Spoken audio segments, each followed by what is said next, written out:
to save our Mother Earth from any alien attack, from vicious giant insects who have once again come back. We'll unleash all our forces, we won't cut them any slack. VEDFD boys! Alright. Ow. Thank you. Thank you for joining me tonight. Hi. Welcome. Love you too, Jay Blair, and Sorrow Fox, and Jester, and hi, hello. What's up, Paper Tiger, Dan, Leo, Yuki, Sorrow Fox. Screech! Very nice. Love that. Is there like a little stuttering? I don't know why. For some reason my computer's being a little slow right now. Good to see you, Raven, Mousecop. What's up, guys? Jay Blair. How are you doing? Bedtime stories. Yes. What? What is it, Leo? A glory of unicorns? What, you're not into that? I thought we were all unicorn enjoyers. Uh-oh. There it is. Hey, yeah. I missed you. Something about that phrasing. Well, if you think that phrasing is odd, let me read you the introduction. Oh, perfect. Thank you, Demir. Yes, tonight it's gonna be a little different. I'm gonna read you some bedtime stories.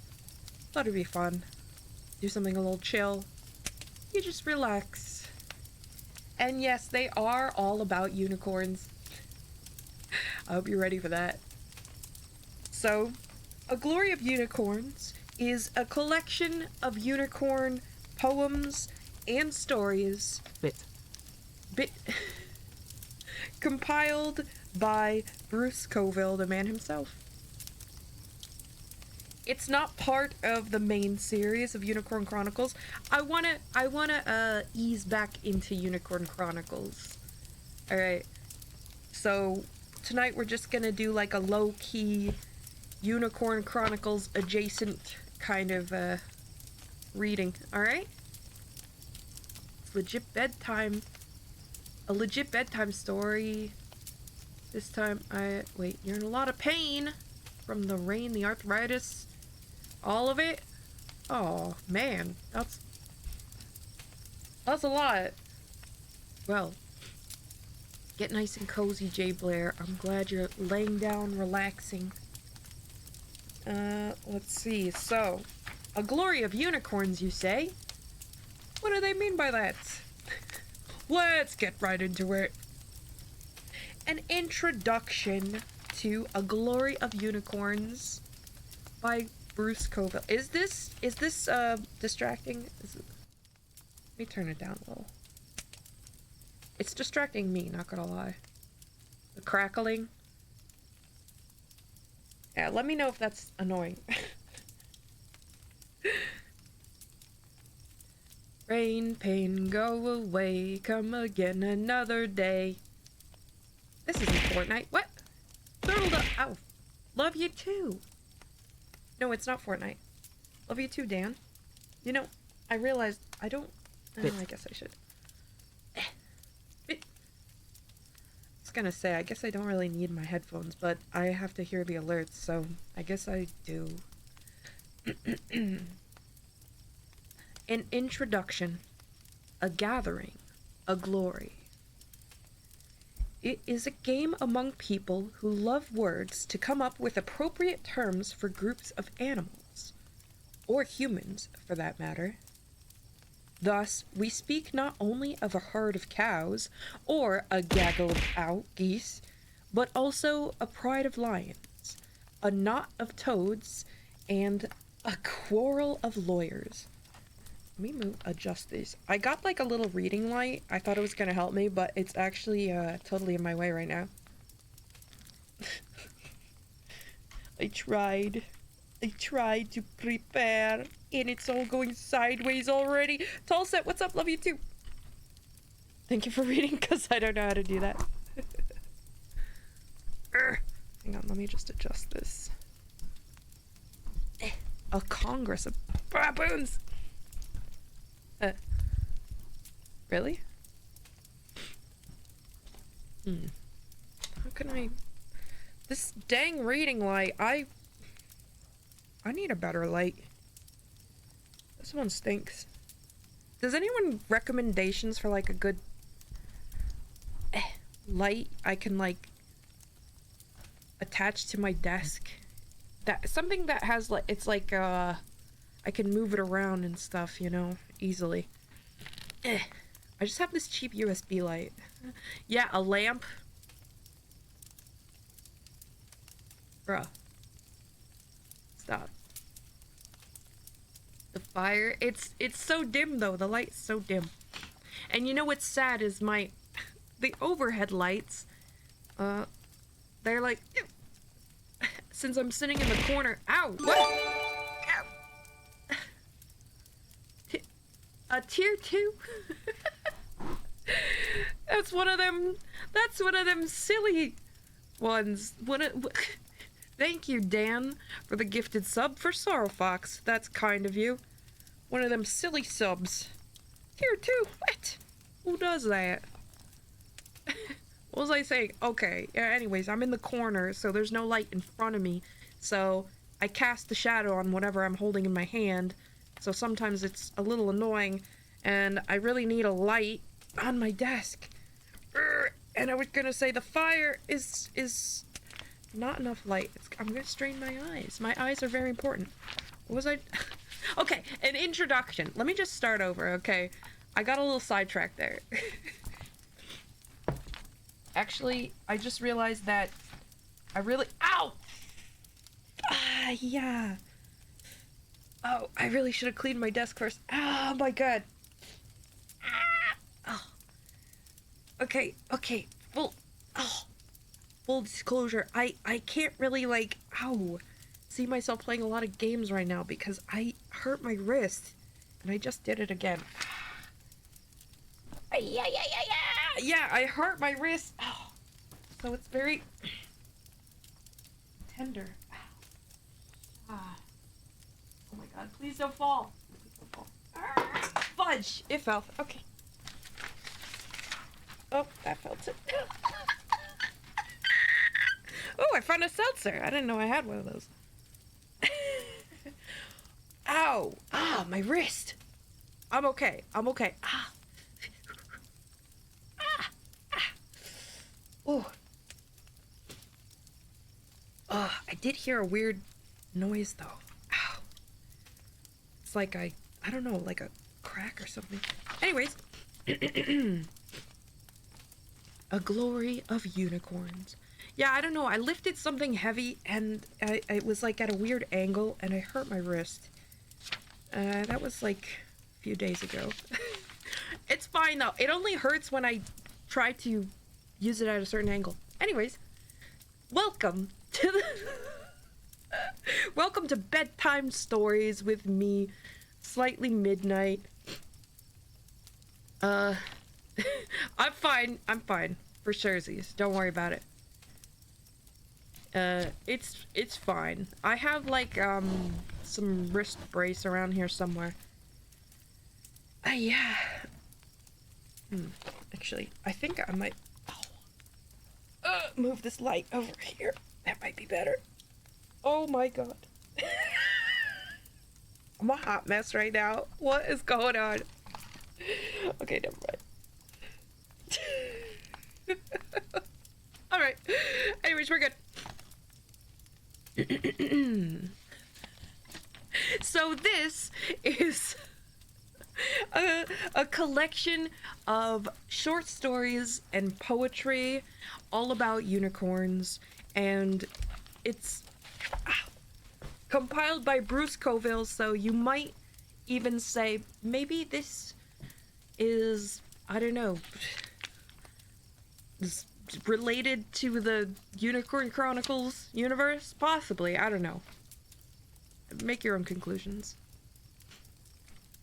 You slipped on ice yesterday? Oh, that sucks. Yeah, there was like a ton of ice outside. There still is. And I had to like go get the mail and mail some other stuff out, and I didn't slip actually, which is kind of crazy. But it was very, very icy, and I almost did. So, here's the introduction.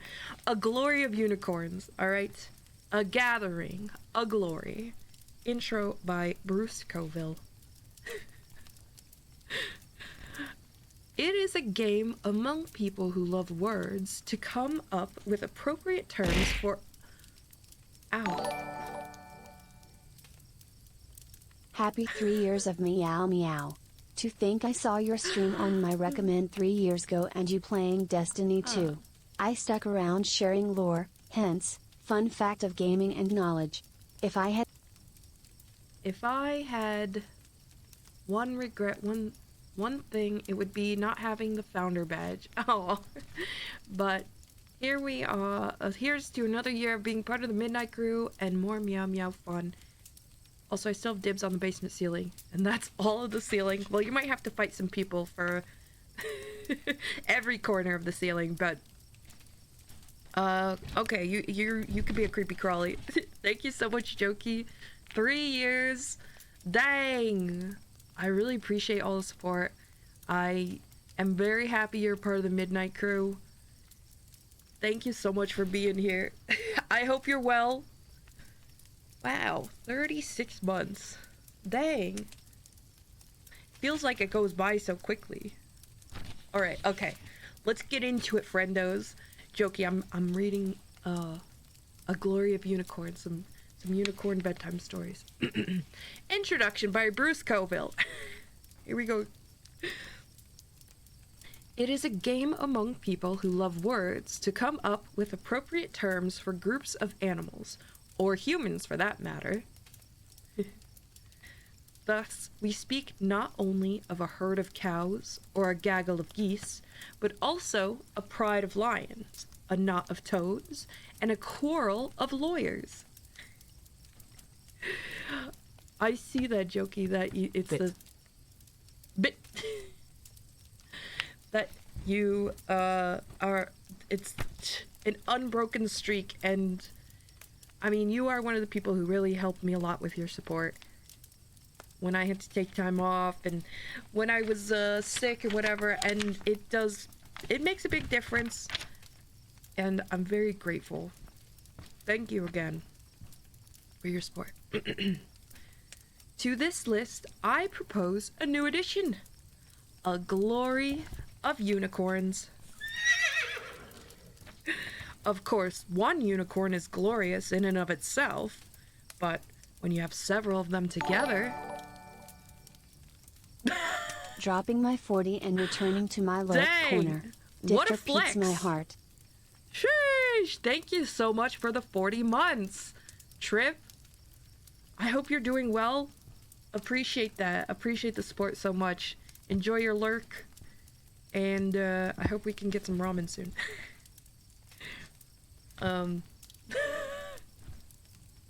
Of course, one unicorn is glorious in and of itself, but when you have several of them together, well, that is something else indeed.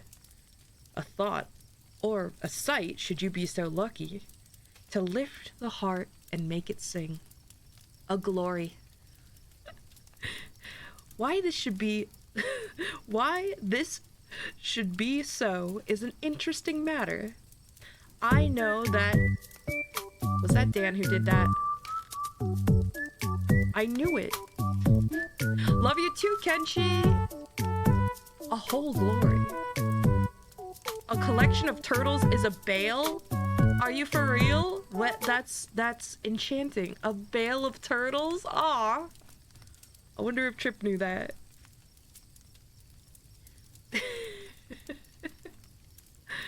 Why this should be so is an interesting matter. I know that I've loved the idea of unicorns for as long as I can remember. Imagine them, dreamed of glimpsing one, or even better, befriending it. I know too that I am not alone in this, since wherever I go, I meet fellow unicorn lovers. Oh, Bruce. Hey, slightly, why was 69 afraid of 70? Why? Why? Thanks for the 100 bits, Dan. Thank you for the bits. Thank you Thank for you the for the bit. bits. Oh gosh.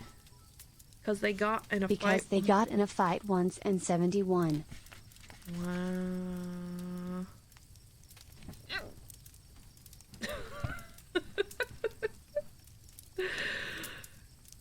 Good. 70 deserves it. You know, 69's always getting all the attention. So yeah, Bruce loves unicorns, alright? But why is this so? Why do so many of us yearn for unicorns? Okay, Bruce, calm down. Bruce Coville is like... Bruce Coville is to unicorns as... James Coffey is to trains. There, I said it. Why do so many of us yearn for unicorns? Oh, thank you for the hype train, by the way. After all, in this fast-paced, high-tech world, there shouldn't seem to be much room for such beasts. Yet you find images of them everywhere, on posters, coasters, coffee mugs, greeting cards. You can buy them shaped from crystal, or pewter, or ceramic, rearing back, or resting, galloping, flying, soaring. My guess is that we seek them not merely for their beauty, even though they are more than beautiful enough. I think they call to our hearts so strongly because they represent something sadly lost. Their very presence sings of the ancient wonder pervading the animal world. The natural world. A sense of wonder hard to hold in these modern times. I don't know why, but this just... When was this written? 1998? Wowies. Alright. I yearn for bicorns. Isn't that just a goat? Unicorn meat is delicious. Sorrow Fox! What makes you say that? That's heresy.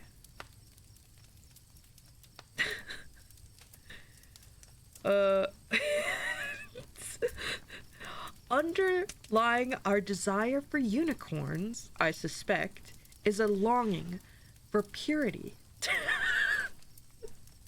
A memory of magic, an aching need to recover innocence. Uh-oh. Ugh. Okay, pull it back, Bruce. In their horns, their eyes, their very being, they carry the hope of healing, the promise of grace. If this wasn't written in 1998, I'd be like, yo, is this Chat GPT? Like, what the...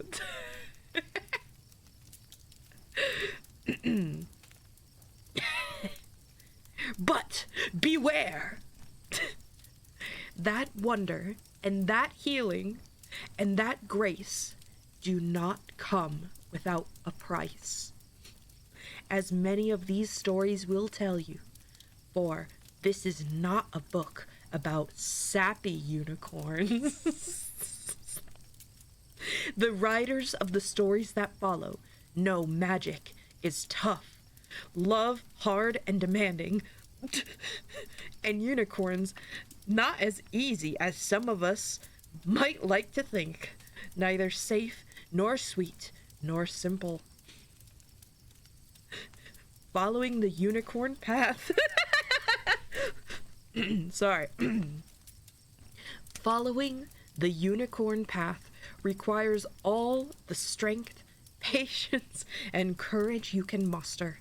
Unicorns expect sacrifice from those who love them, and from those they love in return. But if your heart is bold and your spirit true, the rewards can be great indeed. Downright glorious, in fact. So, Take a deep breath and turn the page. You'll find a glory of unicorns waiting to sweep you away.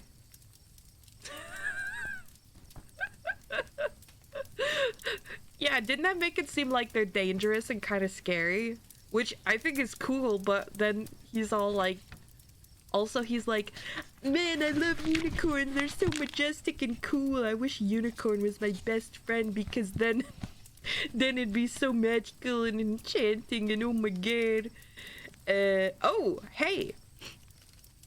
This is a tale from the Unicorn Chronicles. Hey, Unicorn Chronicles fans. Any Unicorn Chronicles fans in the chat? I know you're out there. This tale is written by the man himself, Mr. Bruce Coville. It is called The Guardian of Memory. Oh boy.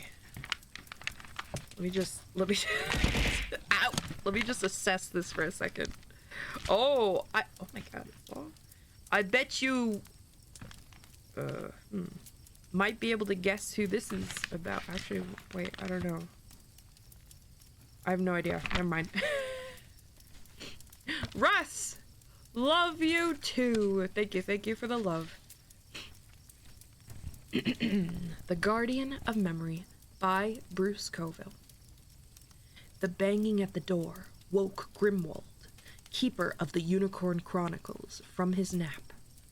Naturally, this made the old dwarf even more crotchety than usual, and he grumbled mightily as he headed down the long, wood-paneled tunnel that led to the outside world.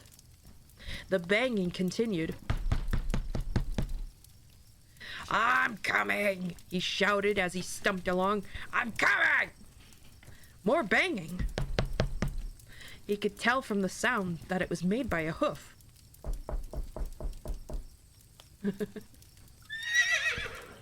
"Bang, bang, bang," he muttered. "Dratted nuisance anyways." When he finally reached the door, he yanked it open and snarled, "Well, what do you want?" The unicorn, standing outside, looked slightly startled. Speaking respectfully, he said, "It is time for the changing of the guard. The queen sent us to escort you to the ceremony." "Well, there's no need to kick the door down. I was just getting my things ready. Come in while I finish." He glanced past the unicorn inside. 4 others stood waiting behind the one he had just been speaking to. "You can all come in," he grumbled. Quietly, on hooves that could cross a field of flowers without bending a stem, the glory of unicorns entered Grimwald's underground home. They passed through the door like a surge of moonlight, manes and tails shimmering, horns like spears made of pearl and ice. "I'll be with you in a moment," said Grimwald, padding back through the lantern-lit tunnel, past the paintings of unicorns and mermaids and humans who played a part in Luster's history. The dwarf made his way through the story room to the chronicles themselves.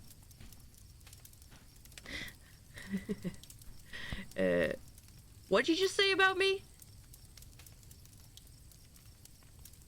Dan? I know it's Dan. He's always saying things. Going to one of the oldest of the wooden racks, he selected the proper scroll, though it was hardly necessary, since he knew the story he had to tell by heart. He stopped in his living quarters long enough to grab a fresh robe and splash some water on his face, then returned Thank you for the Rock and stone. waiting unicorns. I said you're tiny. What are you gonna do about it, chump? I'm not tiny. Stop spreading lies like that. I am average size. Average. Thank you for the bits, though. That Dan always saying things. I know, right? Tender like unicorn meat. What the... That's a weird thing to say. That's weird. Nilly! Thank you for the bits. Slightly is 3 minutes 16 seconds. 3 minutes 16 seconds to what? Hey. Or was I? Ah, Grimwald. Collecting the scroll, of course, for the ceremony of the changing of the guards. Thanks for the bits, though. Choo choo. Oh, come Here on! they come, clickety-clack down the track. It's lots and lots of trains. 2 of the greatest train videos we've ever offered. And now through this special TV offer, you get 2 videos for the price of 1. You'll get Daniel. big trains, little trains, steam trains, diesel freight and passenger trains, even trains that blow through snow, old trains, new trains, fast trains, smooth trains, smoking trains, even trains from around the world, plus toy trains, trolley trains, and much, much more when you order lots and lots of trains. Hear the whistle blow, feel the heat, smell the smoke, as these titans of the tracks thunder on by. You'll love lots and lots of trains. And remember, this spectacular 2-tape set is not available in stores. So hop on board and get 2 great tapes for 1 great price. Get lots and lots of trains. Order now, get a free bonus CD of sing-along train songs. Call 1-888-300-3455. Offer not available. Oh, Store man. satisfaction You too, guaranteed. Maxwell. Get 2 DVDs plus the free CD. Call Thank you for the bits. 1-888-300-3455. Slightly's hands are 3 minutes away from your neck and approaching rapidly. Burger King burger is Nilly someone's gets foot it! plugged in Yes! Thank you so much for the bits, by the way. Thank you. Ew, Demir, I don't like that question. But you could probably ask Leo and he'd give you an answer. Alright, get in here. He's going to get the Chronicles. He walked in there, one of the old wood racks. I settled down. He stopped in his living quarters long enough to grab a fresh robe and splash some water in his face, then returned to the waiting unicorns. Your Dreamhorn, he said, looking at the leader. Son of Ayla Forest Friend. Dreamhorn nodded. You keep good track of us. Have to, muttered Grimwald. Queen insists. Well, what are we waiting for? If I have to do this, I have to. Let's get going. Dreamhorn looked towards the others and nodded. They started back through the door, which Grimwald had not bothered to close earlier. The little man was the last to leave. He pulled the door shut behind him, sighed, then climbed onto Dreamhorn's back. Riding a unicorn was supposed to be a great honor.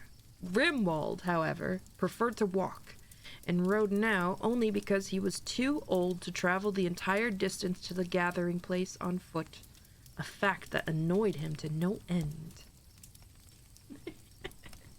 Shifty unicorn.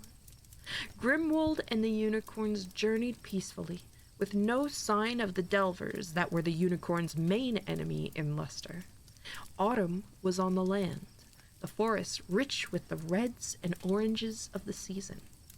The wind moved occasionally through the fallen leaves, stirring and rustling them. The unicorn's silver hooves made no sound at all. What's up, X-Pop? Hey, yo, love you too. Ow. We're reading a story tonight.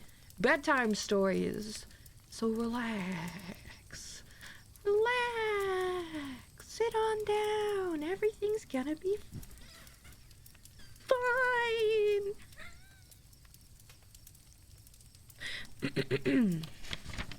At the end of the 3rd day, they reached the gathering place, a large grotto where a high waterfall tumbled into a silver pool. Not all the unicorns of Luster were required to attend the ceremony. Even this place could not hold that many of them. But there would be a good number of them. Thank you for the bits. Everything is not gonna be fine. Okay kids, behave. I'm leaving to play games now. Kisses, toodles.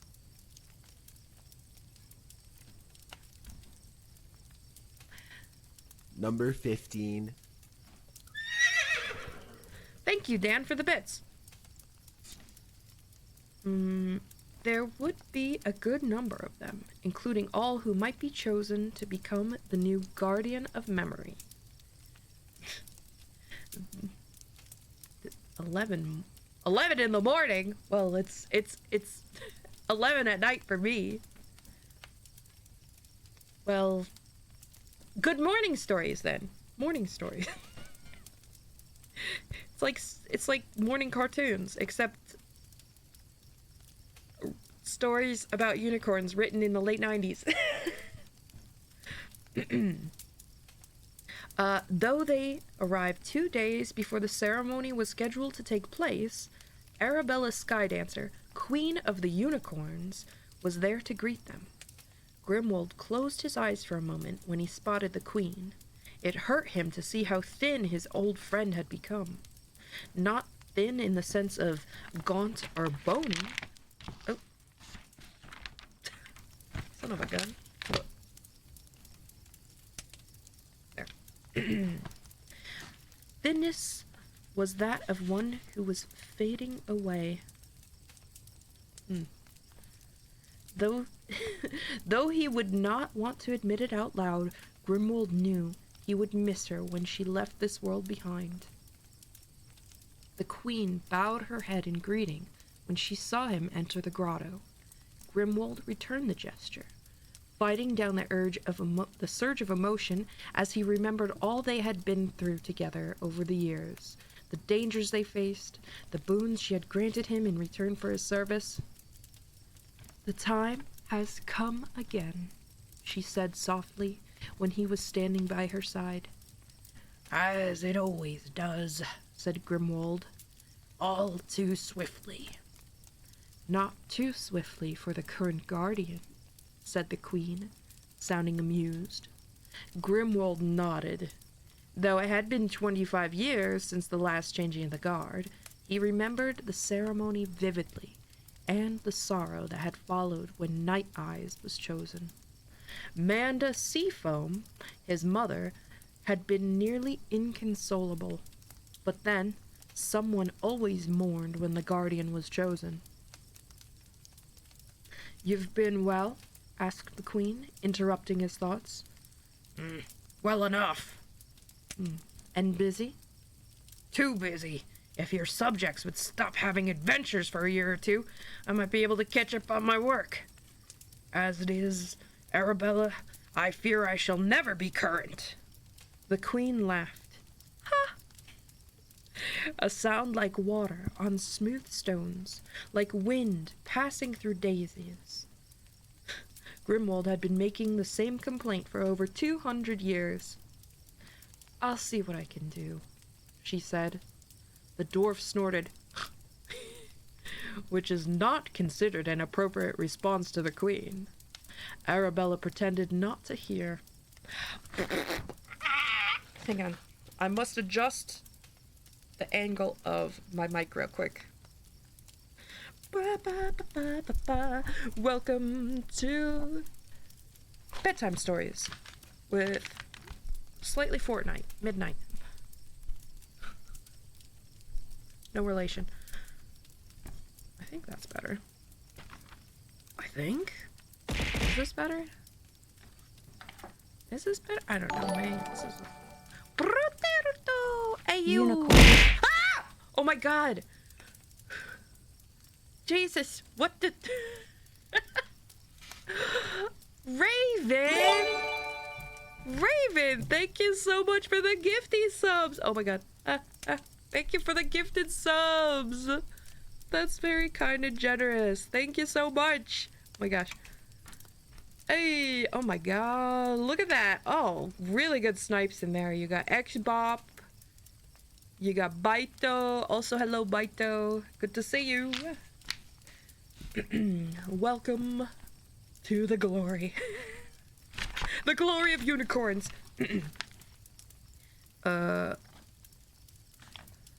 Let's see, where am I at? Yes!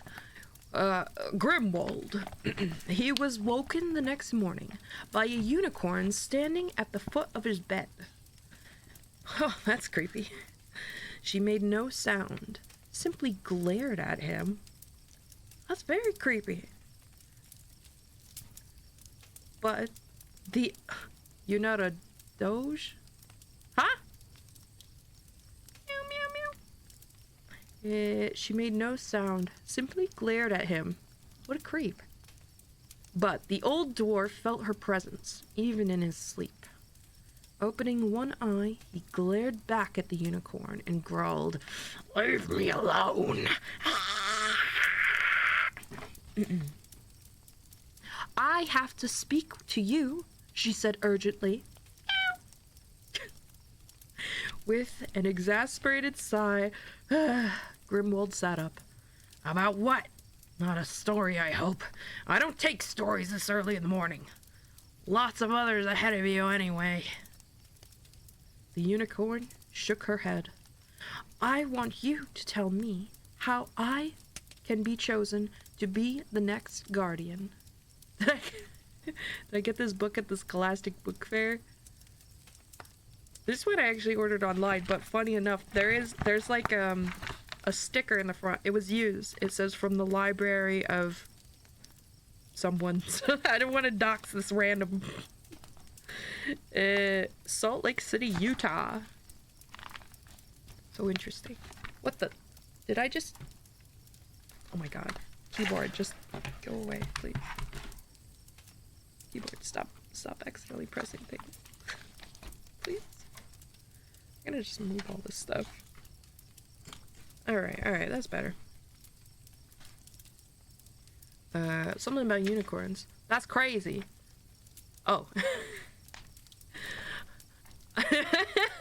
You know, okay, you guys know when you're talking to someone and you're like not really interested in what they're saying, but you just like need to fill in the silence. So you're just like, wow, that's crazy. Wow, that's crazy. Wow, that's crazy. I know that's not what how you were saying it, Leo, but yeah. That's in my mind. I was like, wow, that's crazy. How dare you? Grimwald blinked in astonishment. "Have you been drinking moonbeams? No one wants that job. Do you have any idea how appalling it is?" Didn't they just have a story about they exchanged some words about someone who... Wait, no, never mind. She didn't want... Okay. I should just read the book. Oh my god. There. Okay, that's better. Have you been drinking moonbeams? Does that mean unicorns, like, do drugs? Okay. No one wants that job. Do you have any idea how appalling it is? He narrowed his eyes. Who are you, anyway? The unicorn started to answer, but Grimwald raised his hand. Wait, let me figure it out. Never saw you before, but I know that blow of the mane. The horn? Yes, the horn would be, turn around. The unicorn did as asked, making a full circle for the dwarf. Grimwald snorted in triumph. You're Cloudmaid, daughter of Streamstrider. The queen is your grandmother. Ow! SJ! What's up, you damn nerds? We're just reading bedtime stories. Have a nice, chill campfire stream. Thank you so much for the 14 months. Sheesh! Love you too.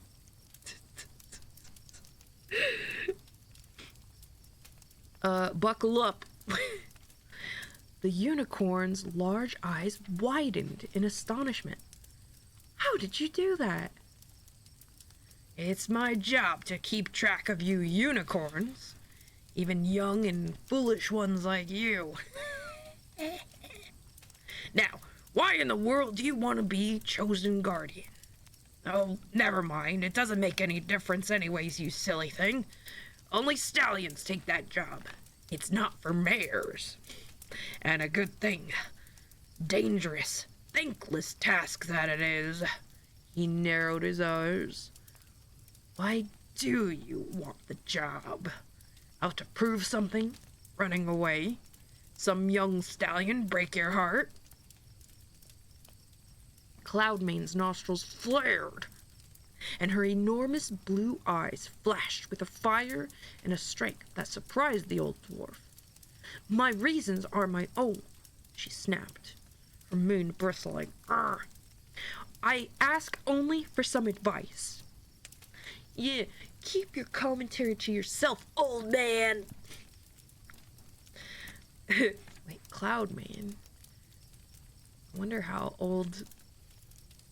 I think that makes. Is Cloudmane a millennial or Gen X? Anyways. "And I'll give you some, and I hope you'll take it. Forget the whole idea. The job of guardian is not for you. Not for any unicorn in its right mind. It's not a job you volunteer for. It's a job you take only because you have no choice." SJ, love you. The chat's alright too, I guess.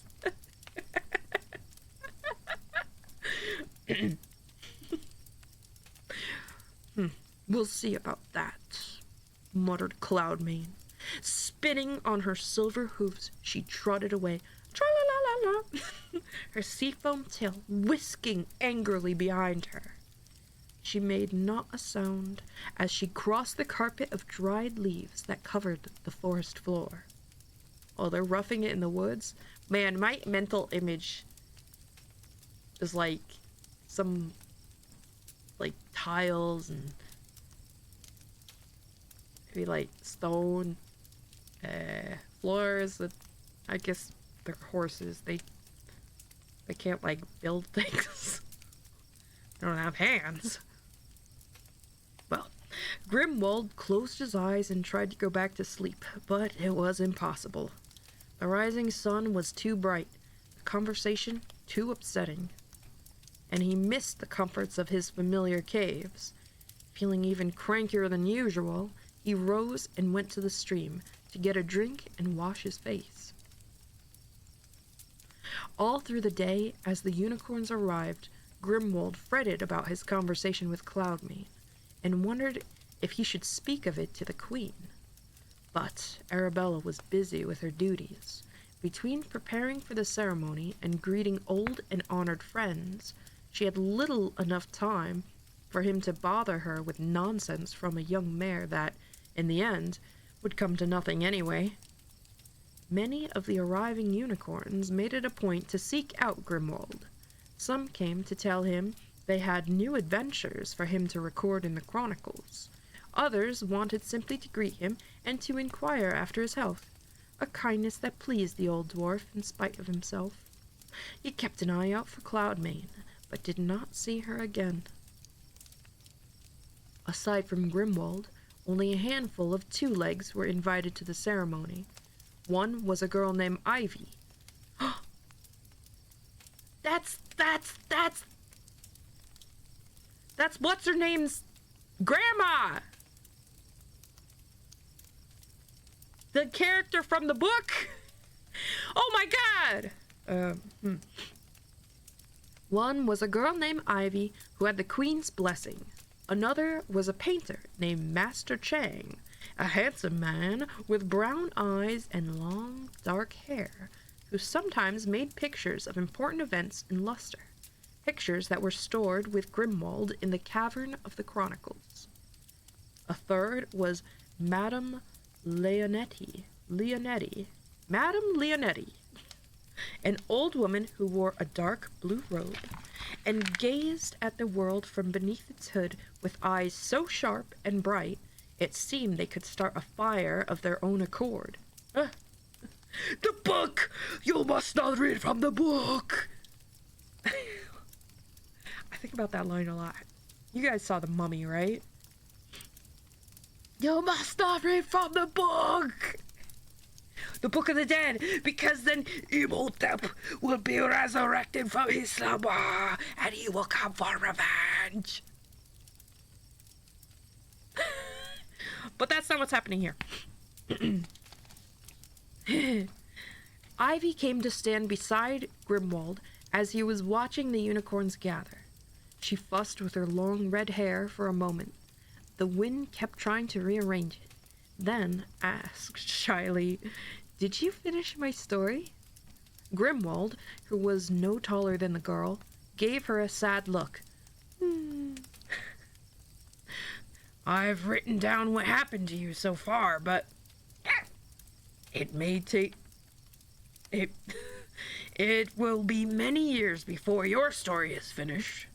Many long, hard years, he wanted to add, but he bit back the words. Ow. Bane!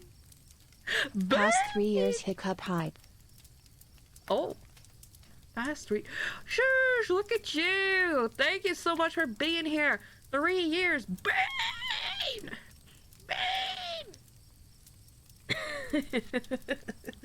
I can't help but think about The Dark Knight Rises right now. You know, that was a wonderful time on the internet when everyone was just memeing about Bane in The Dark Knight Rises. Yeah, don't expect one of us in the wreckage, brother. The fire rises. Thank you so much for being here, Bane, and thank you for the support. I really appreciate it. It means a lot to me. I hope you're doing well. CIA! Do you die if I take off the mask? It would be extremely painful. You're a big guy! Oh, you. That's my favorite. Yeah, simpler times. CIA. CIA. Yeah, long hard years, yeah! But he bit back those words. Ivy nodded. May I stand with you for a while? It would be my pleasure, replied Grimwald. He was starting to feel nervous about the ceremony and his part in it, and was glad of a distraction. I think I just heard something fall down upstairs. Coma? After a while... You missed the time when we all had a personal FBI agent. I don't know, I think they're still out there. That was Jokey falling off the ceiling. Uh-oh. Does that mean he's upstairs? Is he in the kitchen or something? What you cooking up, bud? After a while, the dwarf and the girl climbed a narrow path that led to the top of the cliff over which the waterfall flowed. Evening passed softly into full night. Still standing together, high above the ceremonial ground, they continued to watch the unicorns gather. It was like watching moonlight collect in a bowl, save that it seemed there were as many shades and tones of whiteness as there were stars burning in the vast, clear sky above them. Never this many at home, said Ivy, looking upward. Unicorns or stars? Asked Grimwald. No unicorns at home at all, said Ivy sadly.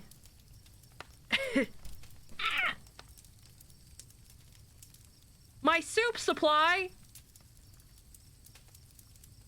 Well, joke's on you. I have a big pot of soup. Hey, yeah. I have a big pot of soup and y'all can have a bowl. You're free to it, yeah. It's chicken soup. With broccoli rabe and lots of broccoli rabe. And chicken and alphabet pastina. I ran out of the star shape, so I used alphabets. This is fun. Chimkin soup. Yes, yes, yes.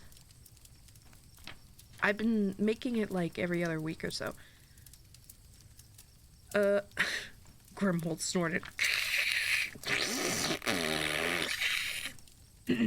That's not quite true, my girl. What do you think this ceremony is about, after all? I don't know. He turned to her in surprise. No one's told you? A queen said I would find out in good time. Grimwald hesitated, then said, This may be as good a time as any. Are you going to tell me a story? Ivy asked eagerly. Might as well. Have to tell it down there in a little while. Good warm-up to tell it to you now. They walked along the edge of the cliff, going far enough from the waterfall so that Grimwald could speak without having to work to be heard above its sound. Ivy found a seat on a moss-covered rock. Grimwald stood before her and cleared his throat. A story and a story! Oh my god. There aren't any N's in alphabet soup. Oh, Demir. Demir!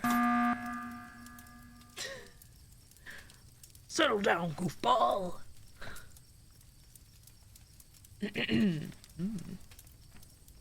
That was more of a spitting sound. It was a sound. It was a collection of sounds, alright? Where was I? Ah, yes. Well. Ow. Hey! Thank you for the gifted sub! The man! Get in here! Alright. Proud of you. That's what... Wow, wow. A goofy joke is all it takes to win Leo's heart, I see. Fair enough. Well, it's time to get your mind blown, little girl. Are you ready to hear a story? A dark story. A story that, if it was played on TV, there would be scenes edited out and words censored, and they would have to play it after 9 p.m. so all the children would be sleeping already. And it would be on cable TV.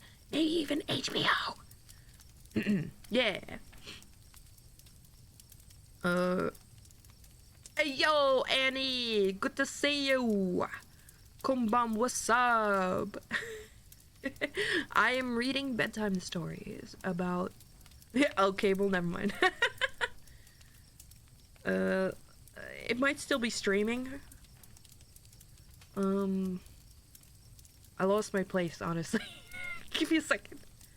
Oh yes, Grimwald is telling Ivy a story of unicorns. Bit. Oh, thank you.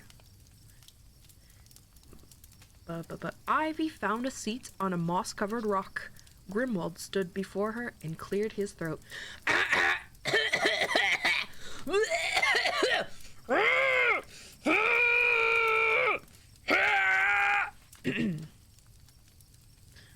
You know, of course, that long ago, the unicorns lived on Earth. Of course, said Ivy solemnly. And that they came here because they're hunted so ferociously that they were in danger of extinction. Yes, said Ivy sadly. But do you know what happened to your world after they left? She shook her head. Then I shall tell you.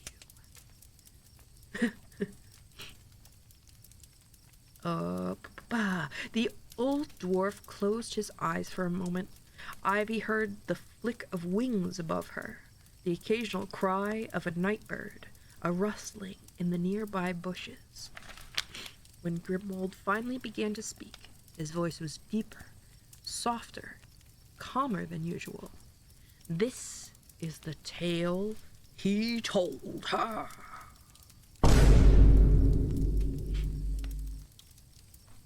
Ooh, Annie, enjoy your food. Thank you for dropping in. Appreciate it. We have something of a Mimi disclosure / warning statement. Yeah? Wait, are you saying you have one? I'll read it if you send it to me. In the long ago and sweet of the world, when things were slower but hearts were no less fierce, there came a time when the unicorns had to leave. This was not done easily, nor was it done without grief. Earth was home to the unicorns, and they were part of it. Horn and mane and hoof, and organs and flesh and stinky poo-poo.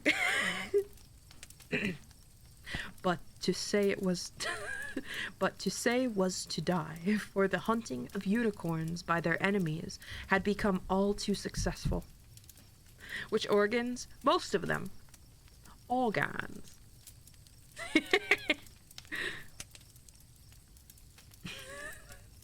Finally, they fled here to Luster. The passage was not an easy one, and more than one unicorn gave its life to help in the creation of the first door between the two worlds. When the migration was over, the last unicorn had left. It was as if Earth itself sighed with loss and sorrow. For what is a world that has no unicorns? Oh my god, Bruce, calm down. He's like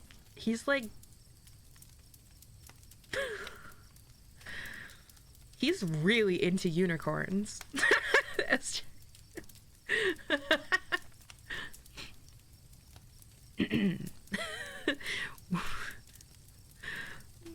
That loss and that sorrow grew within the hearts of those who lived on Earth.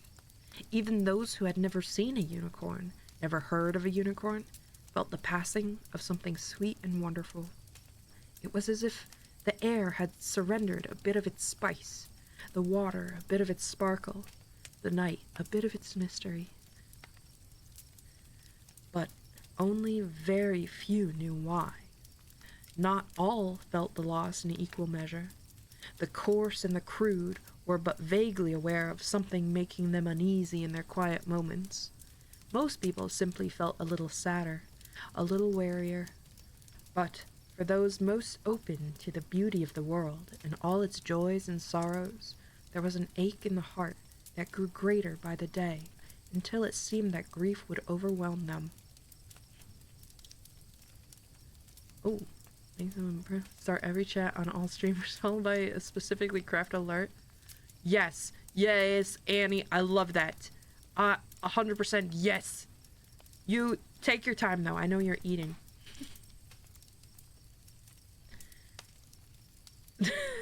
You knew why, SJ. How could you? You should have told us. I feel so blindsided. Painters painted only scenes of sorrow. Singers and players now made only mournful music.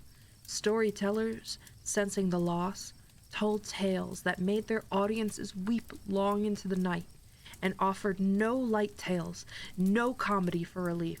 Comedy is dead. And no one will ever laugh again if I have anything to say about it. Gloom enfolded the world, and finally a child, it's always a child, you know, decided that something had to be done. Is it always a child? Is Squeejum dead yet? I don't think Squeejum is alive yet. Because this takes place when Kara's grandma is still a little girl. Squeejum turned into glue. Maybe one day. She was the daughter of a storyteller and seemed likely to become a storyteller herself. Her name was Alma, and she had a heart of steel and fire. She went to her brother, Ballon, no, Ballon Rouge, no. Her brother Ballon, it's Alan, but with a B. Ballon! Alma and Ballon. Ballin. Dang it, how do you pronounce this? B-A-L-A-N? B. Allen. Ballin. Alan Ballon. Bo Ballon. Yeah, why these children always decide they need to change things, shake it up? Just leave it be, okay? Let the soft, slow decay of the universe just overtake reality and embrace entropy. Ballin'. The B and A is actually silent. Land? Ballin'. Alright, sorry. Alma. Her name was Alma, and she had a heart of steel and fire. She went to her brother, Balin. B. Allen. I think I might just call him Alan because this is distracting me. Alright. She went to her brother Alan and said, "Something's wrong. I'm gonna find out. Will you travel with me, brother?" And though Alan was more given to doing than to thinking, to fighting than to feeling, he agreed to go with his sister, for he did not want her to travel alone.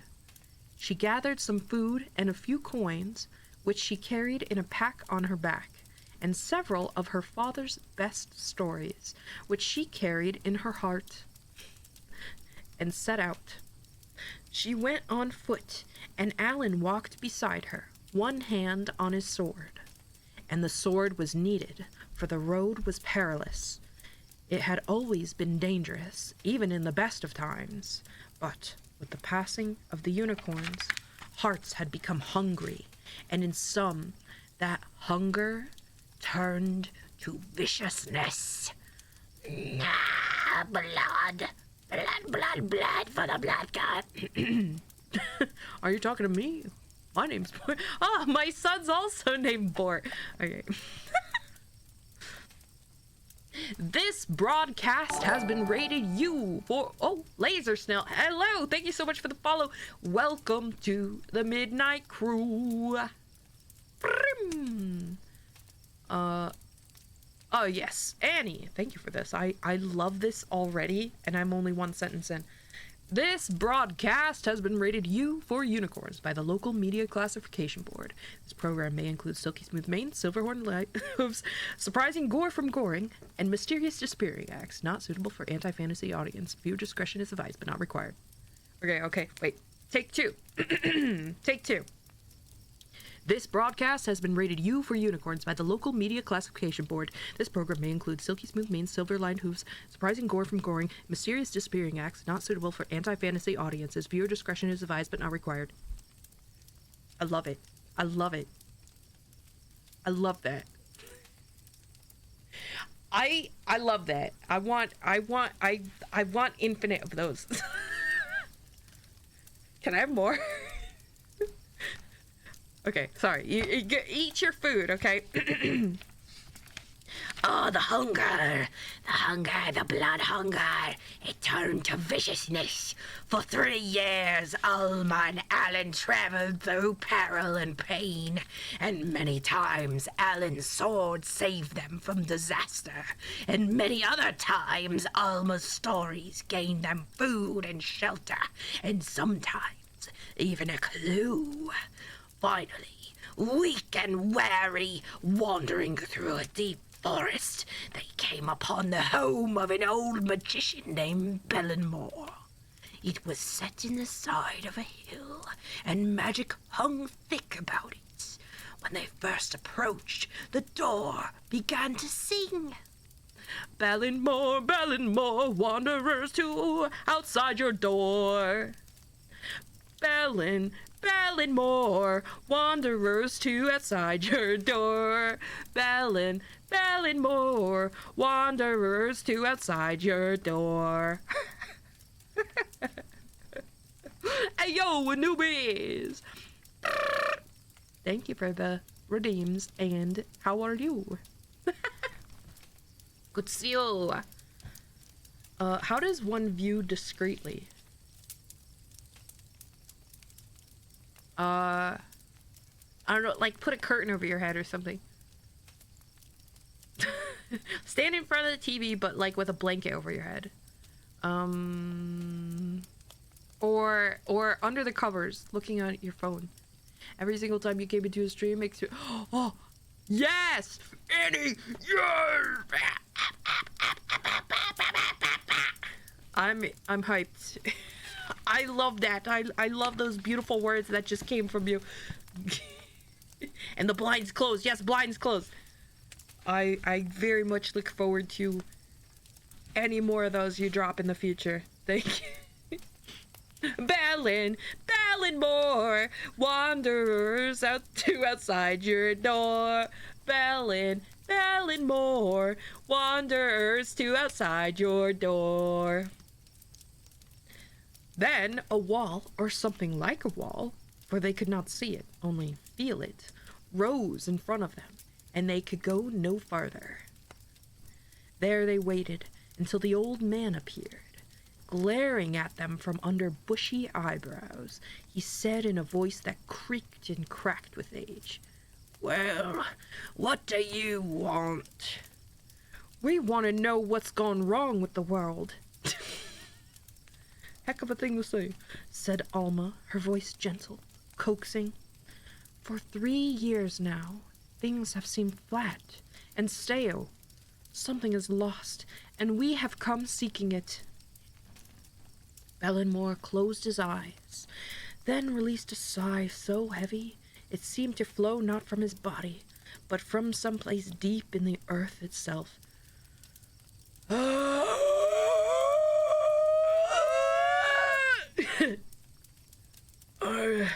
I was afraid of this." "Of what?" asked Alan, struggling to raise his sword, which seemed frozen at his side. "Of exactly what this girl, your sister, I assume from the look of her, has just described. The unicorns have gone, and when they left, they took with them something that is essential to the human heart." "The unicorns?" said Alma, with sudden understanding. "Where have they gone? And why?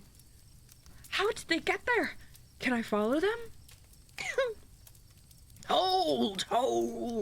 cried the old magician, raising his hands. "One question at a time!" He studied them for a moment, then made a small gesture with the little finger of his right hand. Ew. The invisible wall disappeared, and Alan gained control of his sword once more. "You may come in," said Bellenmore. Alan glanced at his sister. "Do you think it's safe?" "Nothing is safe," she said sharply. Then she stepped forward toward the old man and followed him through the door into the hall.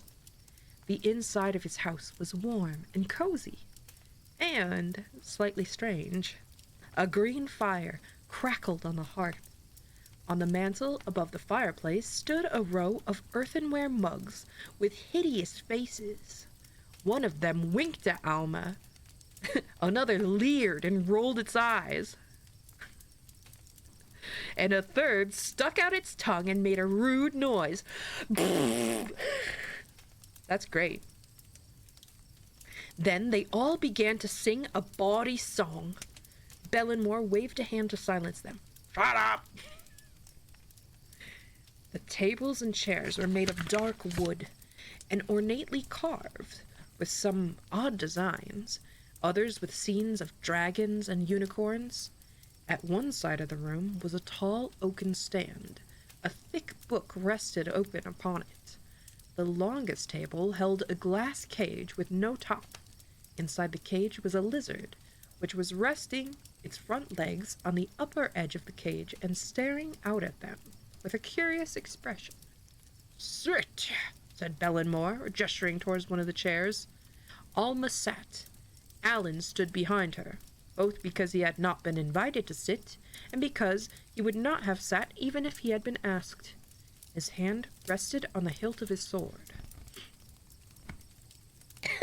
Someone hire a mariachi band to follow me around and sing. Please do, actually. That would be hilarious. That's the kind of thing I'm into.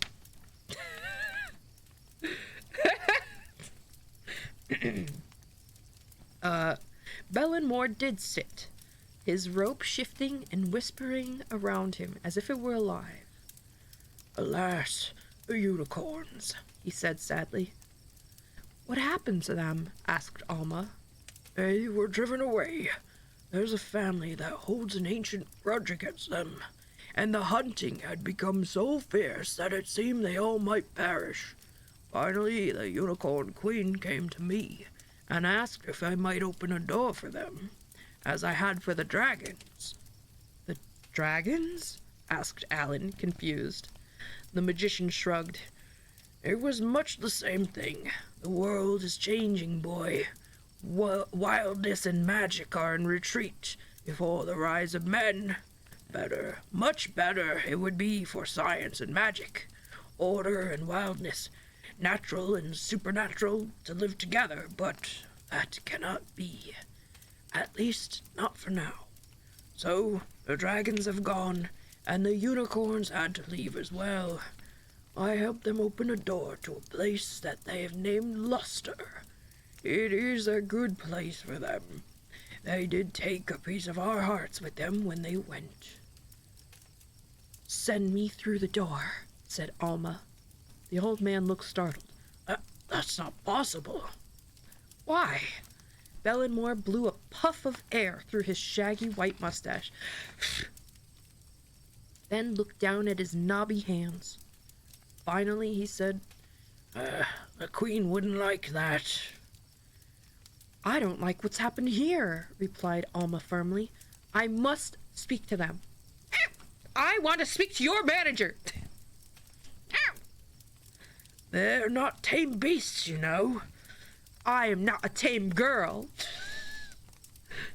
I am not a prize to be won. All right, chill out, girl.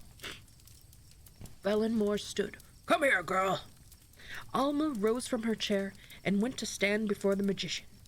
He reached into the pocket of his robe and pulled forth a leather bag. Here, he said.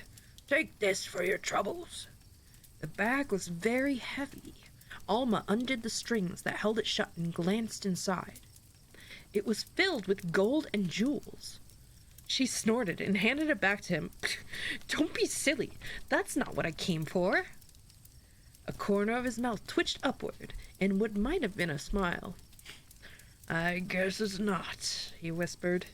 He looked at her for a moment longer, and she could tell that he was testing her again, even more than he had with the bag of gold, though she couldn't tell how. Money! She's gone carrying her way into the land of unicorns. Yeah, she's not a tame girl. No one can tame this girl. She's nuts. She's gonna go on a rampage. Just back up and let her cook. Finally, he sighed. I have to get something, he said gruffly. You stay there. After she nodded in agreement, he crossed to a door at the far side of the room. Full grass skirt and club. Wait, what? What's that? I don't know. I think it means she's one of those people who are like, I just gotta be real, you know? I just gotta be myself. I just gotta be real. But really, they're just like super rude and like have like, I don't know, no tact or like self-awareness, that kind of thing. Yeah. Maybe. Just a wild animal she is. Zero decorum. After she nodded her head in agreement, he crossed to a door at the far side of the room. When he opened it and stepped through, he seemed to disappear into a kind of shadowy gloom. Oh, fog gate. Fog gate, it's a boss fight. Alan started forward, but Alma shook her head. He resumed his stance behind her chair. When Bellenmore returned, he was holding a golden chain, from which dangled a crystal amulet. Inside the crystal was a long strand of white hair that seemed to glow with a light all its own. This amulet was a gift of the queen, he said. There are only 5 such in all the world. It will allow you to pass into the land of the unicorns. Alma took it from him. It felt warm in her hand. The magician leaned forward and in whispered tones told her how to use it. Her eyes grew wide, and just a hint of fear bloomed in them. But she nodded to show that she understood. Oh my god, you could get her to do anything you want right now.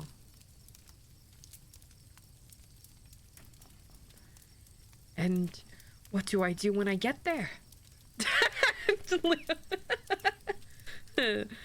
She asked. That, my girl, said the wizard, is entirely up to you. Come with me, said Alma. The old man looked at her in surprise. He started to answer, paused, then shook his head. This is for you to do, he said softly. Alone. Alan placed his hand on his sister's shoulder and glared at Bellenmore. She must go alone, repeated the wizard. Uh-oh. This sounds like a scam. Don't do it, girl. Don't get in the van. No. Do not give them access to your bank account. Stop buying iTunes gift cards for him. Stop. Grimwald paused and looked at the sky. I'm taking too long to tell this. They're going to want me down below soon. You can't stop now, cried Ivy. What happened to Alma? Well, she came through, of course. But you know how that goes. You done it yourself. But what then? Grimwald glanced at the sky again. Then you and I went back down the cliff, he said abruptly, because it's not a good idea to keep the queen waiting. Ivy started to protest again, but he raised his hand. I have to tell the whole thing down there anyway, he reminded her. You'll hear soon enough. She sighed and turned to follow him back down the path. When she did, she gasped in astonishment. The gathering of unicorns was complete. There must have been 1,000 or more of them waiting in the grotto below, and though the sky was settling into darkness, from their gathered horns came a glow that lit the night, a glory that brought a sharp sting of tears to her eyes. They are beautiful. Pizza! What's up, Fate? You missed everything. Like, it was crazy. This girl, she was with the unicorn, and then it was like, yeah, nuts. What was it? Oh, they are beautiful, said the old dwarf. For a moment, there was no hint of gruffness in his voice, only love and wonder. Ivy nodded, unable to speak. They made their way back down the trail, which was lit by the glory of unicorns, passing near enough to the waterfall on several turns that its spray dampened their clothes. Uh-oh. At the base of the cliff, Cloudmane stood waiting for them. Let it be me, she said. I want to be the next guardian. You're mad, replied Grimwald, brushing past her. Ivy hesitated.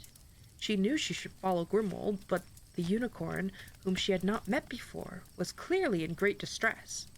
She stopped, glanced uneasily at the dwarf, who did not look back to see if she was still coming, then put her hand on Cloudmane's neck, and then squeezed. The mane felt like living silk. What is it? She asked softly. Cloudmane simply shook her head and turned away. Trotting silently back to join the others, she melted into the glory so smoothly that Ivy lost track of her in just seconds. The girl sighed.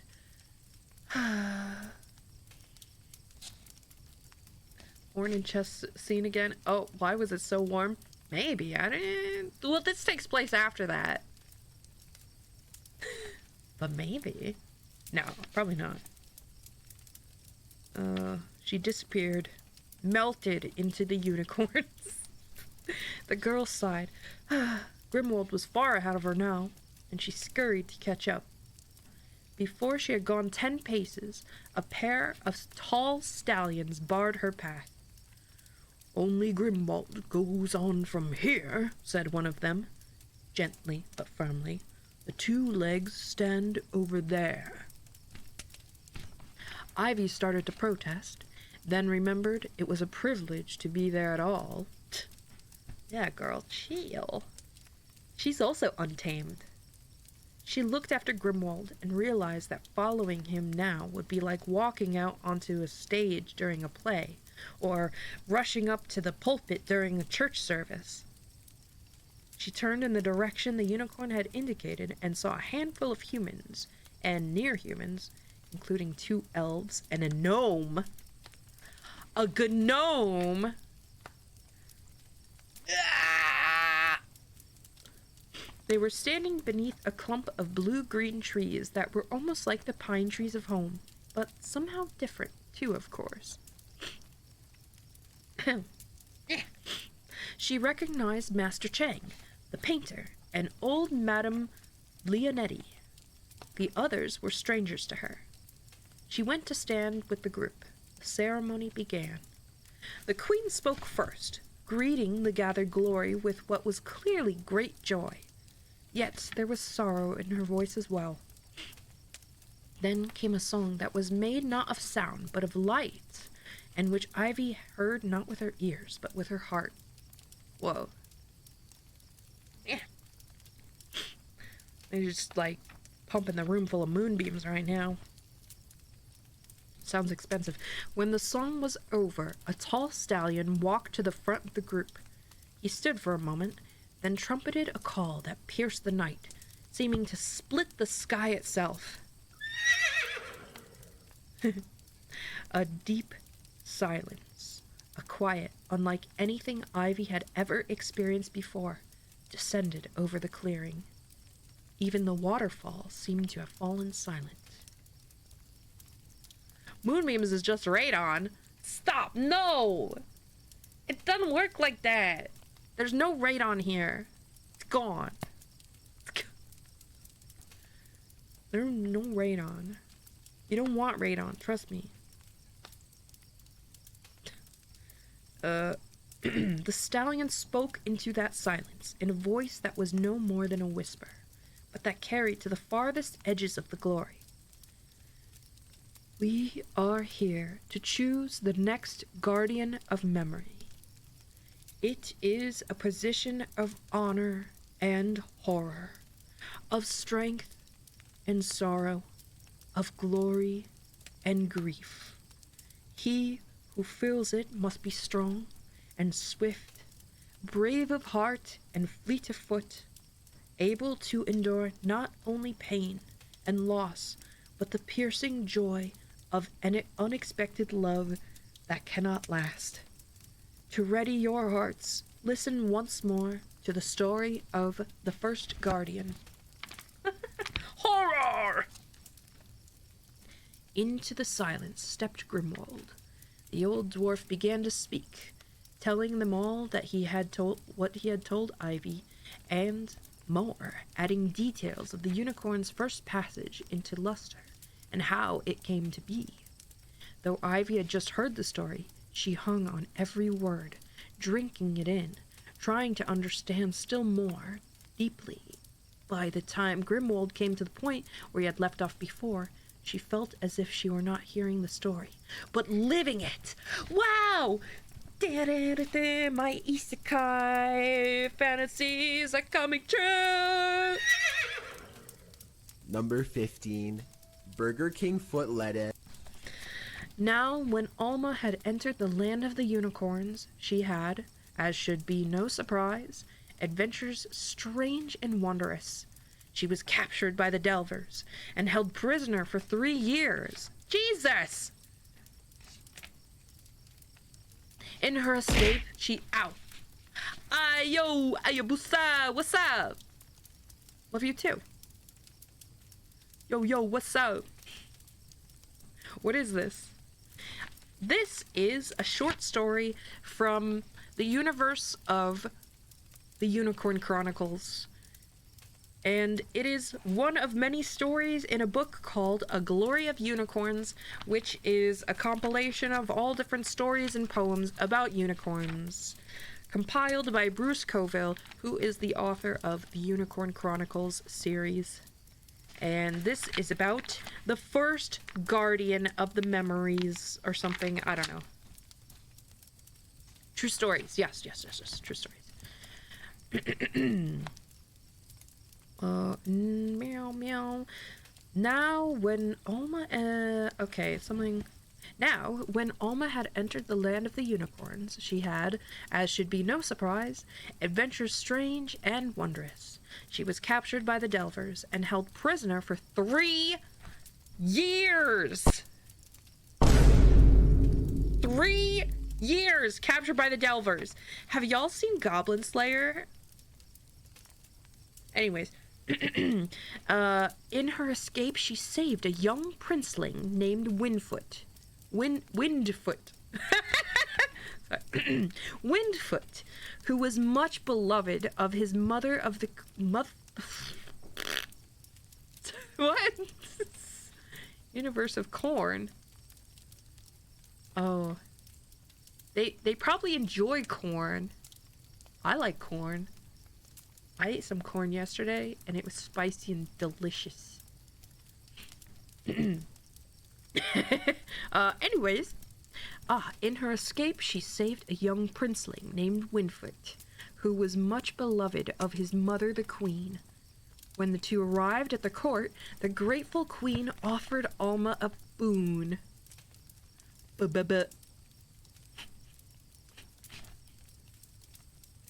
Every episode.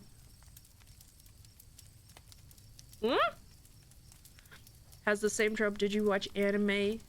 I know not how each episode is. That. What are you talking about, Betrayus? What are you talking about? So you want an elote? I don't know why.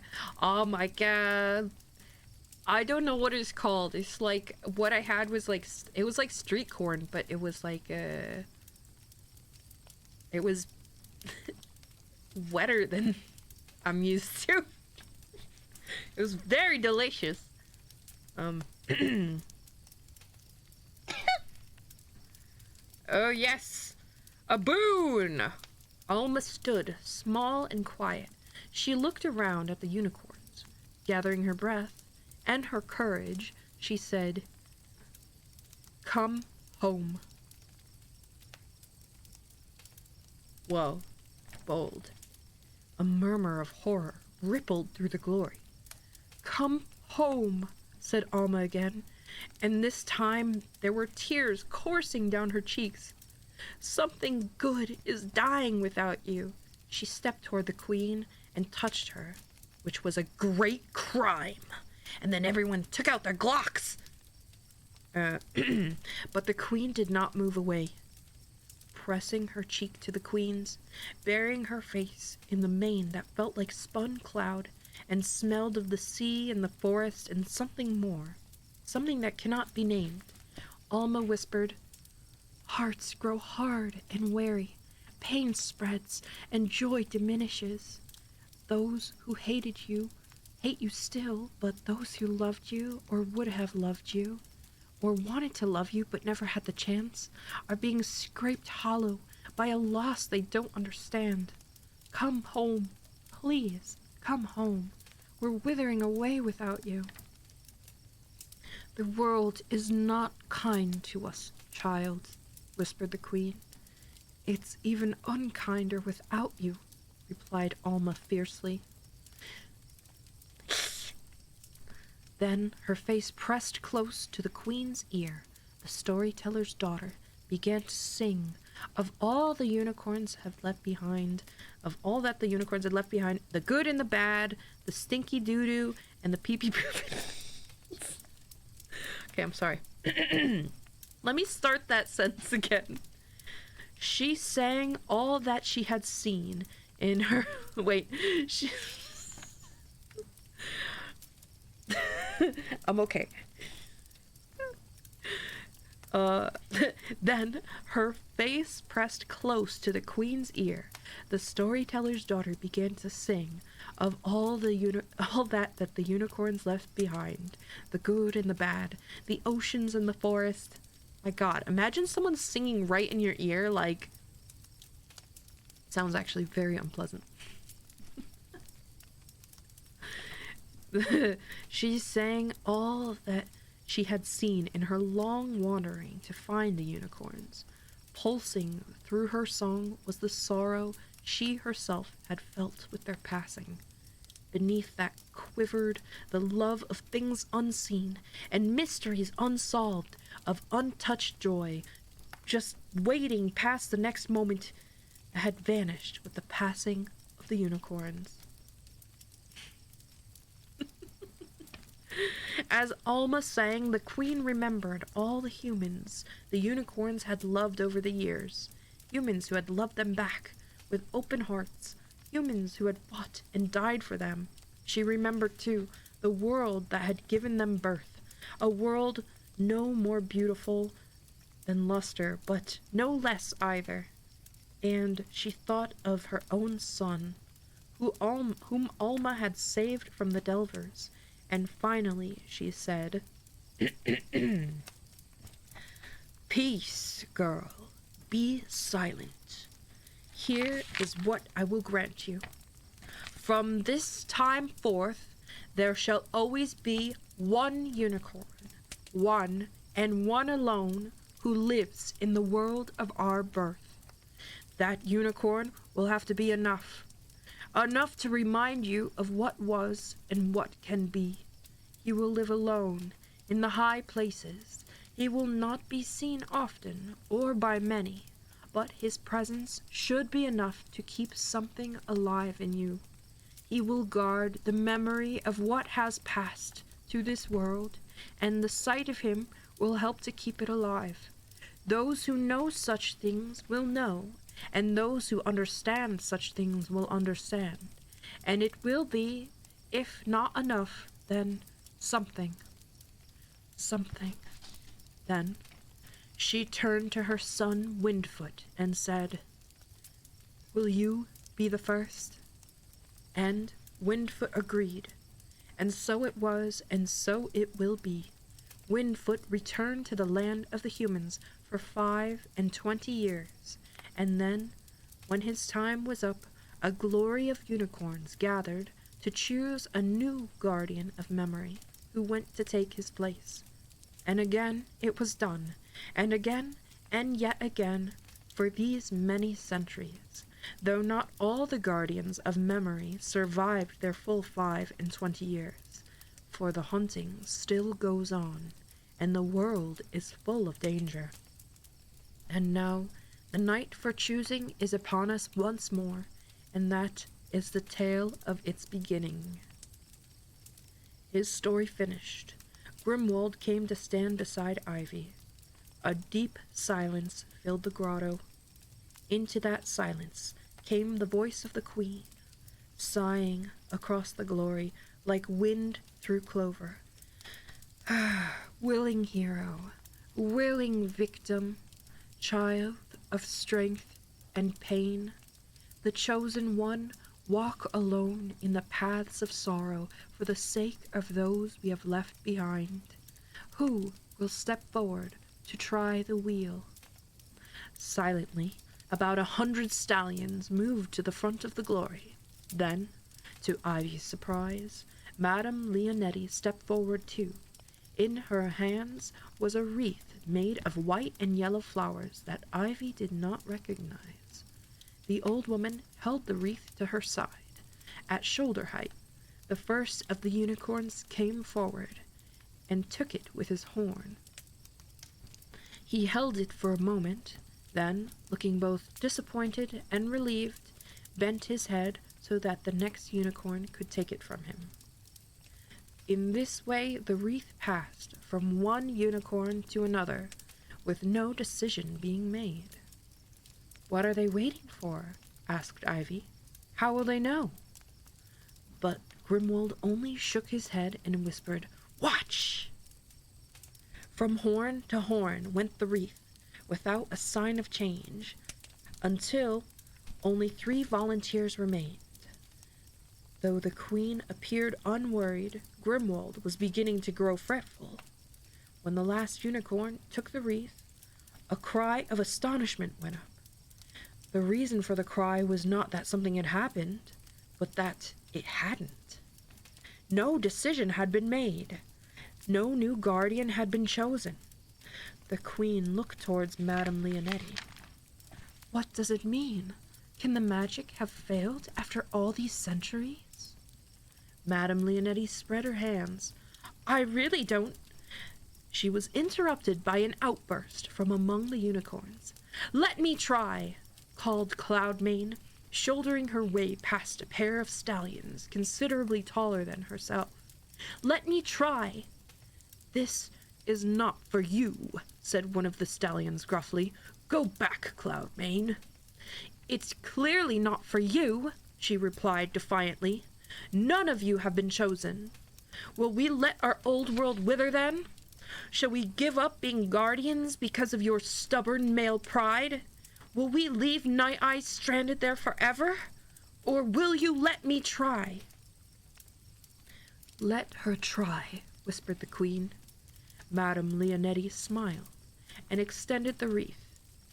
Moving carefully, Cloudmane thrust her horn through its center. For a moment, the only sound was that of the waterfall. Then there was a crackle of power, and under it a murmur of astonishment from the gathered unicorns. The wreath began to vibrate. Brrr! Light danced across its surface. Madame Leonetti dropped her hold on the wreath and stepped back. Suspended in the air, Cloudmane's horn still at its center, the wreath began to spin. The light on its surface grew brighter, spiraling around the green leaves like mist made of fire. The crackle changed into a hum, the hum to a note like a bell. The wreath began to glow, and as it did, it became a window to the other world. The world the unicorns had fled. A window to Earth. The view was that of a mountaintop. At its peak stood Night Eyes, son of Manda Seafoam, who for 25 years had walked the hills of Earth, a guardian of the ancient memory of unicorns, a silent, unseen reminder of lost joy and the possibility of healing. He looked toward them, but obviously could not see them, as his attention had been drawn by the sound. But the door had not yet opened. Then, with a sudden flash of light, the door did open. The worlds linked. The homeward path was complete. Trumpeting his joy, Night Eyes leapt forward, bounding through the circle of light to where the unicorns stood waiting. But no sooner through than he stopped in shock. Cloudmane, he gasped. You are the next guardian? Who else? She asked softly. Quickly, cried Madame Leonetti. The magic will last but a moment longer. But why? Asked Night Eyes, his voice filled with sorrow. Why, Cloudmane? Cloudmane lay her neck against his. I need to know what you know, my beloved. Before I can be your full partner, I must walk the hills of Earth, know its people, experience its beauty and its terror. Until I do, we cannot truly be together. But that does not explain how... No time, said Madame Leonetti, even more urgently than before. The door will not stay open much longer. You must go now, Cloudmane. Now! The opening was shimmering. With a cry, Cloudmane leapt through the glowing circle onto the mountaintop where Night Eyes stood but a moment earlier. The circle closed with a rush and a snap. The wreath fell to the ground, no longer green, but a brittle burnt brown. Cloudmane shook. Earth was gone. The door was gone. Cloudmane was gone. Jokey, are you saying that you hope I don't know about the new crossbow hero in Overwatch 2 named Freya? Too bad. 'Cause I'm already all over it! Anyways. A song rose from the unicorns, a new version of the prayer they always uttered for the guardian of memory. Guide her and guard her, powers that be love her and watch over her on her journey. Bring her home safe to us. Meow, meow, meow, meow, meow, meow, meow, meow, meow. Yes, next season, and then they also revealed the character after that. So Freya's a DPS, and the next character is gonna be a healer, and he's like a waterbender. Brrr, spoilers! Soaring above all the other voices was that of Night Eyes. On the very last word, he differed in what he sang, ending with a sob on, "Bring her home safe to me."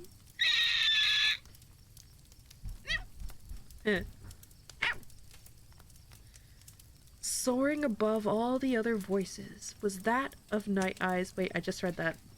"Bring her home safe to me! To me! Swear to me!" Sorry. For a moment, all stood in silence. Then Night Eyes bowed to the queen. "I still don't understand," he said, his voice husky with loss. "How can this be?" Yuki! Good night, Yuki. Love you too. Have a good sleep. Sweet dreams. I'm gonna go to bed too after I finish this story. Oh, I hope y'all's comfy. "I still don't understand," he said, his voice husky with loss. "How can this be? I know why she wanted to go, but how could it happen?" The queen shook her head from side to side, the tip of her horn inscribing an arc of light. "I do not know." "I do," said Madame Leonetti. Her voice was frail, and she had to work hard to be heard above the waterfall, which was sounding again, but the shape of the grotto brought her words to even more distant ear. "You've forgotten the nature of this magic. The exact wording of the spell, as first created, called for the guardian of memory to be the unicorn with the deepest love for those left behind. Clearly, that was Cloudmane." The queen shook her head. "Since the beginning of our connection, the deepest ties between humans and unicorns have been between stallions and young maidens. How could Cloudmane have more love for those left behind?" After a long silence, Ivy said, "I think I know." The queen turned to her. "Speak, child!" Ivy glanced around, trying to fight down a surge of panic. With so many eyes were turned on her. Tangling her fingers in her long red hair, she gathered her courage. Finally, she spoke. "When Night Eyes went to be guardian, Cloudmane was left behind. That's why she can love those left behind on Earth. She knows what it's like to be left, because she's felt it herself." "As have I," said Madame Leonetti, moving to place a hand on Night Eye's shoulder. You were left behind?" he asked. "Actually, I have both left someone behind and been left behind by him. His name was Alan, and he was my brother." Ivy gasped. "You can't be." The old woman drew back her hood. Her face was lined with deep wrinkles, but in her eyes was something strong and wonderful. "Alma, of course I am. With the blessing of the unicorns, one can live a long time in this place. Not, alas, without growing old. I left Alan behind when I came to Luster to beg the unicorns to return home, and left him even further behind when I chose to come back and live here. And now I've been left behind too, because my brother is long dead, as are all the humans I knew when I was your age. It's been a rich life, child, but it is lonely to leave, to be left. It's lonely, but it's what we do." Ivy moved to stand beside the old woman. Alma Leonetti wrapped one arm around the girl's shoulder, the other around Night Eye's neck. Together, they looked toward the spark that still hung, flickering and fading, in the sky where Cloudmane had disappeared. She gone. A reminder of a reminder. It burned its way into their hearts, even as it vanished. That's it. It's over. Cloudmane's gone.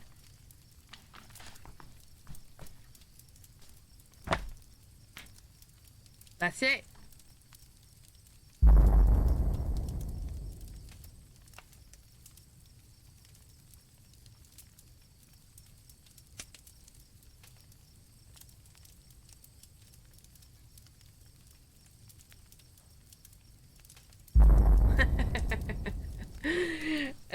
Yeah, that is it though.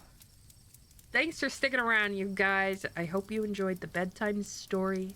I'd like to do more of these out in the future and get back to the Unicorn Chronicles, because we're still we're almost done with book 2. I'd love to finish book 2.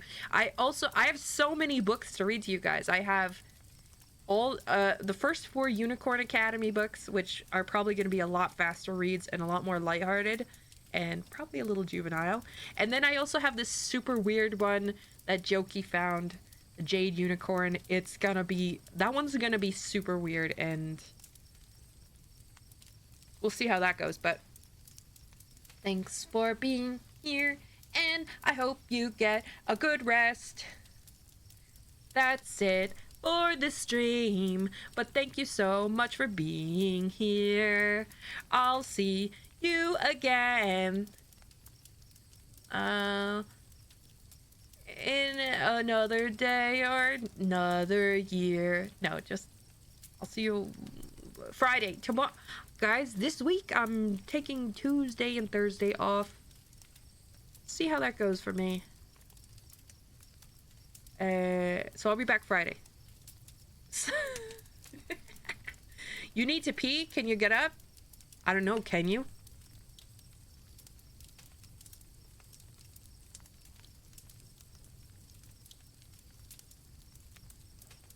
Do I post on Twitter? I used to, but I'll be honest, I don't really like Twitter anymore. I do have a Blue Sky account that I am looking to start using regularly. Yeah. I do have a Blue Sky account. It's slightly midnight, just the same as my channel, my Twitch channel name, as my Blue Sky username. So yeah, find me on Blue Sky. I still have some automatic Twitter alerts set up, like Ko-fi and Throne, but I don't really post on there. What's Blue Sky? Blue Sky is a hot new Twitter alternative that is a decentralized platform in the Fediverse. So we like that. Yeah. So you guys, yeah, I recommend Blue Sky if you reject Twitter and Instagram and stuff like that. Yeah. And I do have an account there, like I said. I gotta update my links. And Tumblr 3.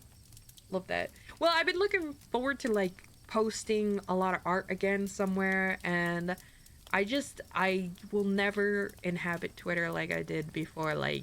I'm sorry, Twitter is dead to me. I still occasionally kind of poke through it a little bit, but I can't, in good conscience, use Twitter anymore. I just can't. Blue Sky's where it's at. You're on Twitter because of all the art. I know that's the hard part, is especially if you're looking at Japanese artists, they all use Twitter. Oh, yeah. I still poke around looking at arts. Ooh, played the new Elden Ring. I'd love to play the new Elden Ring game. Elon Musk would be disappointed. Good, I hope he is, but he probably isn't, because he's a sociopath and he's got no emotions and he's... I wish he would just go away. Anyways, Blue Sky, that's me on Blue Sky. Yeah, something like that, Fate. Thanks for being here. And thanks for being you. Have a good rest. See you Friday. Good night.